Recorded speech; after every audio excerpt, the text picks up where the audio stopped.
నిఫ్టీయే కాదు, నిఫ్టీతో పాటు other sectors కూడా మనకి బ్రేక్అవుట్స్ అయితే ఇస్తున్నాయి. Like Nifty metal, Nifty infra, Nifty oil and gas, అలాగే నిఫ్టీ మిడ్ క్యాప్ 150 ఉన్నాయి కదా, ఇవి బ్రేక్అవుట్స్ అయితే ఇస్తున్నాయి. అంటే మనకి అన్ని సెక్టర్స్ మనకి బ్రేక్అవుట్స్ ఇస్తున్నాయి అంటే మనకి మార్కెట్లో మూమెంటం ఉండే ఛాన్స్ అయితే ఉంటుంది. ఇప్పుడు వరకు మనం బ్రేక్అవుట్ సెక్టర్స్ చూసాం కదా, ఇప్పుడు మనం 3 బ్రేక్అవుట్ స్టాక్స్ గురించి తెలుసుకుందాం. Hi friends, welcome two weekly breakout series. మన లిస్ట్ లో ఫస్ట్ స్టాక్ టీవీఎస్ హోల్డింగ్స్. ఇది మనకి 14,400 రెసిస్టెన్స్ ని 2 టైమ్స్ అయితే టెస్ట్ చేసింది, బట్ ఫెయిల్ అయింది. బట్ ఫైనల్లీ అక్టోబర్ 2024 లో ఇదైతే బ్రేక్అవుట్ అయ్యి ఆల్ టైమ్ హై అయితే క్రియేట్ చేసింది.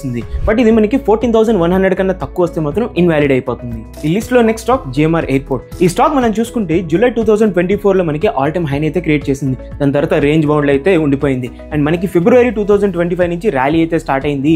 అండ్ నవంబర్ 2025 లో మళ్ళీ ఆల్ టైమ్ హై అయితే క్రియేట్ చేసింది. బట్ ఈ మూమెంట్ మనకి 96 కన్నా తక్కువ వస్తే మాత్రం ఇన్వాలిడ్ అయిపోతుంది.